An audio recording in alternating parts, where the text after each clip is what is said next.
बोलिए वृंदावन बिहारी लाल की जय। श्री द्वारिकाधीश भगवान की जय।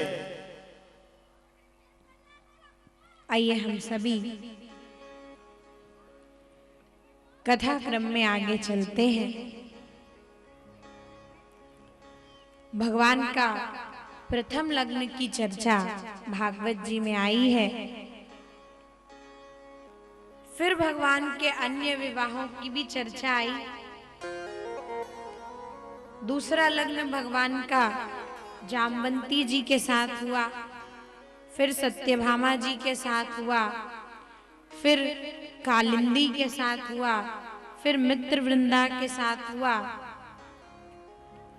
फिर सत्या, भद्रा, लक्षणा, ये अष्टपटरानियां भगवान की हैं और 16,100 अन्य कन्याओं से जिनसे प्रभु का विवाह हुआ, उसके लिए भगवान ने नरकासुर नाम के राक्षस का वध किया है, जिसने इन 16,100 कन्याओं को बंदी बना के रखा था। और इनका उद्धार करने के बाद, इनको मुक्त करने के बाद पुनः भगवान ने इनसे ही विवाह भी किया। इस प्रकार से प्रभु के 16,108 विवाह जो हैं वो संपन्न हुए। अब देखा जाए तो भगवान के ये जो 16,108 विवाह हुए हैं, ये 16,108 वेदों के मंत्र हैं। वैदिक मंत्र जिनको श्रुतियां भी कहा जाता है। जब वेद भी नेति नेति कह कर के थक गए और प्रभु के स्वरूप का वर्णन नहीं कर सके, तो उन लोगों ने बस भगवान की सेवा करने को अपना लक्ष्य बनाया। और जब भगवान मनुष्य रूप में आए तो ये भगवान की पत्नियां बनके भगवान की सेवा करने के लिए आई। श्री कृष्ण जो योगेश्वर हैं, कहते हैं जागृत अवस्था में, संचालित अवस्था में उनकी ये 16,108 नाड़ियां हैं, जो कि योग दर्शन को, द्वारिका के योग दर्शन को बताती हैं। ऐसे करके भगवान के ये विवाह संपन्न हुए और फिर भगवान ने द्वारिका को व्यवस्थित किया। भगवान के पुत्र रुक्मिणी जी के पुत्र प्रद्युम्न जी महाराज का जन्म हुआ। इन्होंने शंबरासुर राक्षस को मारा और उसके बाद द्वारिका में सब कुछ व्यवस्थित करके अब प्रभु के जीवन में महाभारत की घटना, वो लीला आने वाली है।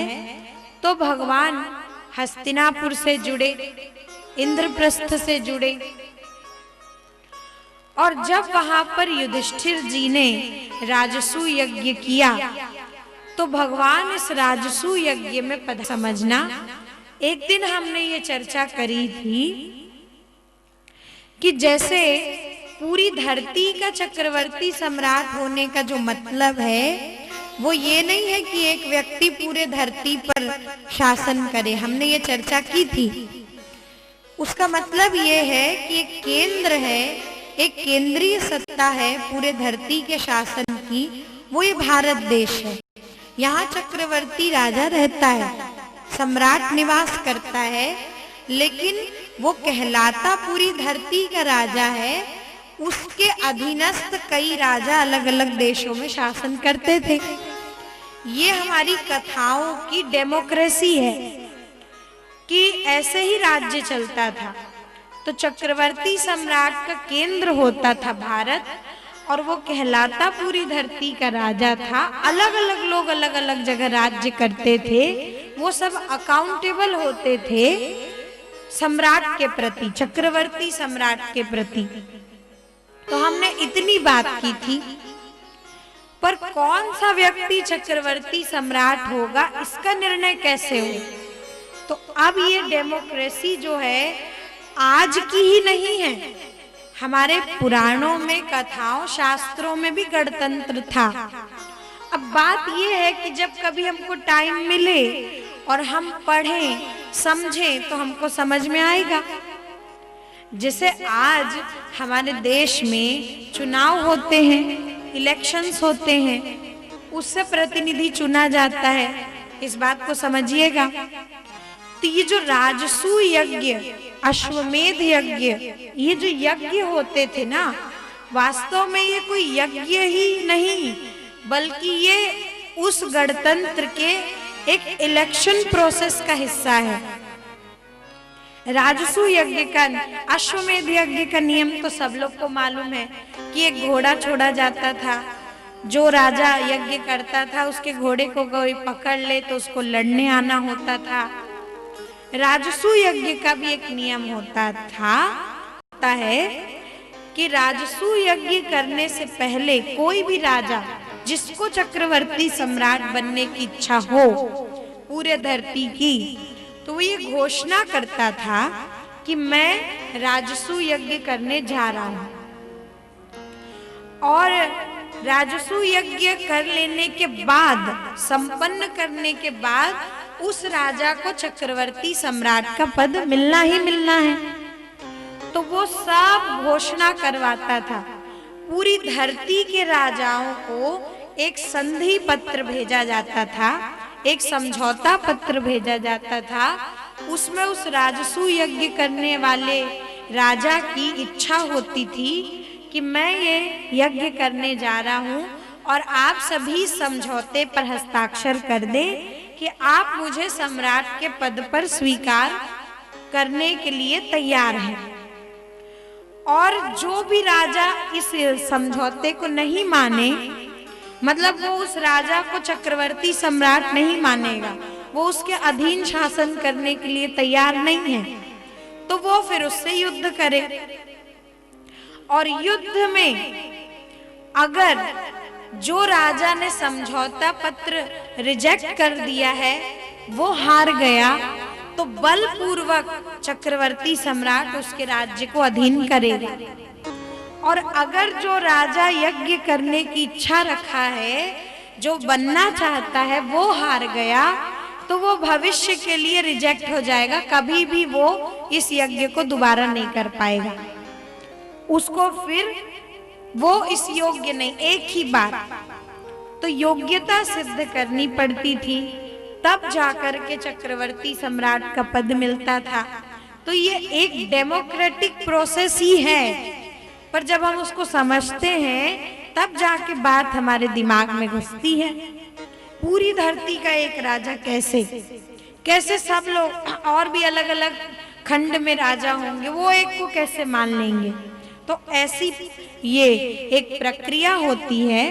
तो युधिष्ठिर जी ने घोषणा करी कि मैं यज्ञ करना चाहता हूँ, मुझे जो जो राजा चक्रवर्ती सम्राट के पद पर देखना चाहते हैं तो वो लोग तो यज्ञ में आएंगे ही, लेकिन सब दुनिया भर में सब लोग मान गए कि हाँ, हम पांडवों के अधीन शासन कर सकते हैं। सब लोग तैयार हो गए, पर जरासंध है जो नहीं माना, क्योंकि उसका एक अलग विचित्र नियम था कि चक्रवर्ती सम्राट तो मैं हूं।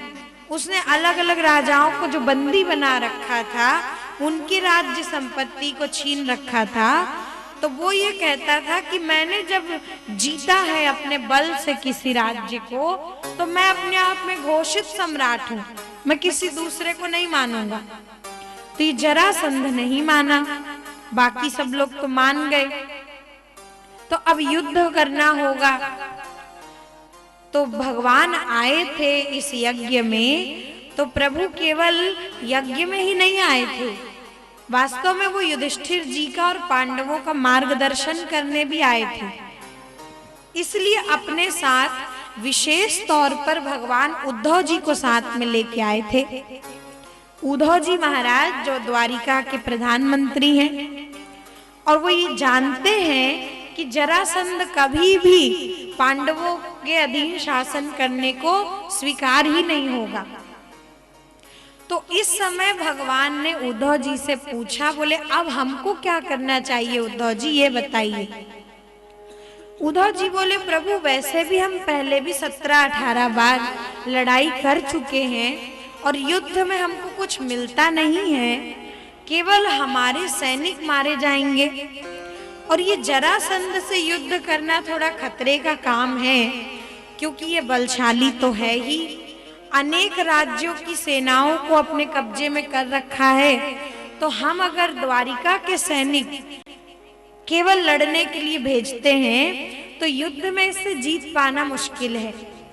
तो एक काम करिए, किसी भी प्रकार से दूसरे तरीके से इस जरासंध को या तो प्राणों से ही आप उद्धार कर दीजिए या कि फिर इसको कोई और रीति अपना करके, साम दाम दंड भेद अपना करके अपने पक्ष में करिए, मित्र बनाइए। भगवान बोले 17 बार युद्ध करने के बाद तो मित्र बनाना संभव नहीं है, युद्ध हम कर नहीं सकते, तो क्या करें? तो एक ही रास्ता बचता है कि हम पांडवों का सहयोग लें, इससे हमारा ये जो शत्रु है जरासंध, हमारी द्वारिका का राज्य भी इससे सुरक्षित हो जाएगा, हमको बाद में भविष्य में युद्ध नहीं करना होगा। और पांडवों की भी बड़ी जरूरत है कि वो जरासंध को हराएं। तो ये लोग बेचारे अगर सेना लेके युद्ध करने जाएंगे तो यज्ञ वज्ञ तो एक किनारे रह जाएगा, युद्ध में ज्यादा उलझ जाएंगे। तो ये लोगों को अपने साथ लेकर के अब हमको दूसरे तरीके से जरासंध से निपटना होगा। तो भगवान ने क्या किया कि अर्जुन और भीमसेन को साथ में लिया और भिक्षा मांगने वालों का वेश बनाया। और प्रभु ये जानते हैं कि जरासंध रोज सुबह सुबह जो उससे कुछ मांग ले वो उसको वो चीज वस्तु दान में देता है। तो भगवान ने मांगने वालों का वेश बनाया और ये 3 लोग केवल जरासंध के पास पहुंचे। और जरासंध के पास जब आए तो ये पूछने लगा कि हाँ तुमको क्या चाहिए, बताओ बताओ। तो भगवान ने कहा कि महाराज अगर आप हमको कुछ दान में देना चाहते हैं, भिक्षा में ही दे दीजिए सही, तो एक काम करिए कि आप हमसे युद्ध कर लीजिए, हमको युद्ध चाहिए, हमको और कोई वस्तु नहीं चाहिए, हम लड़ाई करने आए हैं, आप हमसे युद्ध कर लो। और ऐसे हाथ फैला के खड़े थे प्रभु मांगने वालों के जैसे। तो जरासंध ने ध्यान से देखा, उसने कहा कि ये लोग जो भिक्षुकों का वेश बनाए हैं और युद्ध मांग रहे हैं तो ये जरूर अपनी असलियत मेरे से छिपा रहे हैं। तो वैसे भी वो चतुर तो था ही, जब इनके हाथ पैरों की बनावट को देखा, जब ये लोग ऐसे हाथ फैला के खड़े थे मांगने के लिए, तो जरासंध ने देखा कि इनके हाथ पैरों की बनावट मांगने वालों के जैसी तो नहीं है, क्योंकि इनके हाथों में शस्त्र चलाने के चिन्ह दिख रहे हैं, धनुष बाण खींचने के चिन्ह दिख रहे हैं। ये लोग योद्धा नजर आ रहे हैं, क्षत्रिय नजर आ रहे हैं, ये मांगने वाले तो नहीं हैं। जरासंध कहता है कि दान में तुम लोग जो युद्ध मांग रहे हो, पहले अपनी असलियत बताओ, तुम हो कौन? तुम लोग कोई मांगने वाले नहीं हो और मैं ऐसा फर्जी दान नहीं देता, पहले मेरे को बताओ कि हो कौन। भगवान बोले इतनी जल्दी भूल गए आप हमको? क्या हम एक बार मिले हैं, 17 बार मिले हैं, युद्ध में मिले हैं, वो मथुरा आपका आना जाना होता था ना। जरासंध समझ गया कि अच्छा तो तू कृष्ण है जो आज मेरे घर तक भी पहुंच गया, इतनी हिम्मत आ गई तेरे में। और ये दोनों कौन है? बोले ये अर्जुन है और भीमसेन है। कहने लगा तो तुम तीनों मेरे से युद्ध करने आए हो, ठीक है अब चलो मांग ही लिया है तो मैं युद्ध दूंगा, लेकिन तुम 3 लोग हो और मैं अकेले, ऐसा युद्ध नहीं चलेगा, अधर्म का काम नहीं होगा, हम धर्म युद्ध करेंगे, एक के साथ एक ही लड़ेगा। तो भगवान को हंसी आ गई, बोले अधर्म की गठरी हमको धर्म सिखा रहा है, लेकिन कोई बात नहीं, चल। और जरासंध कहता है कि मैं जिसके साथ चाहूं उसके साथ युद्ध होगा। बोले हाँ तो बताओ आप हम तीनों में से किसके साथ युद्ध करना चाहते हैं? तो कहने लगा कृष्ण से तो कभी नहीं करेंगे, क्योंकि ये जो है इसको युद्ध करना आता ही नहीं, इसको केवल वो बंसी फंसी बजाना आता है, और युद्ध करने को बोल दो तो कब ये युद्ध क्षेत्र छोड़ के भाग जाए कोई ठिकाना नहीं है। तो ऐसे भागने वाले से हम युद्ध नहीं करेंगे। अर्जुन से युद्ध नहीं हो सकता क्योंकि उसका अनुभव मेरे जैसा नहीं है। हाँ, अगर केवल भीमसेन लड़े तो मैं युद्ध करूंगा। अब वो जानता था कि कृष्ण और अर्जुन से जीतना तो संभव है ही नहीं, भीमसेन के साथ एक बार चांस है, तो चलो भीमसेन से ही लड़े। तो अभी भी डाउट है, पर फिर भी भीमसेन से लड़ते हैं। भगवान बोले चलो भीम भैया अब आप लड़ो, और इस जरासंध ने जब मृत्यु के रूप में आपको ही मांगा है तो आप ही इसका उद्धार कर दो। तो भीमसेन से जरासंध का युद्ध हुआ। कहते ये हैं कि ये बार बार इसके दो टुकड़े करके फेंकते थे और बार बार ये जुड़ता था। फिर भगवान ने इशारा किया, एक घास को लेकर के, तिनके को लेकर के तोड़ा प्रभु ने, दायां वाला बाएं तरफ फेंका, बायां वाला दाएं तरफ फेंका। और उसके बाद जब ये युद्ध हुआ, तब जब इस प्रकार से उसके शरीर के दो टुकड़े करके उल्टी दिशाओं में फेंके तो ये जुड़ नहीं पाया। जरासंध जो है मारा गया। उसने जिन राजाओं को बंदी बनाया था भगवान ने सबका उद्धार किया, सबको मुक्त करवाया। और इन सभी राजाओं ने प्रभु से प्रार्थना की कि कृष्णाय वासुदेवाय हरे परमात्मने प्रणतक्लेशनाशाय गोविंदाय नमो नमः। फिर ये सब लोग मुक्त हुए। इन सभी लोगों ने भी युधिष्ठिर जी का, पांडवों का राज्य शासन स्वीकार किया और फिर यज्ञ प्रारंभ हो गया।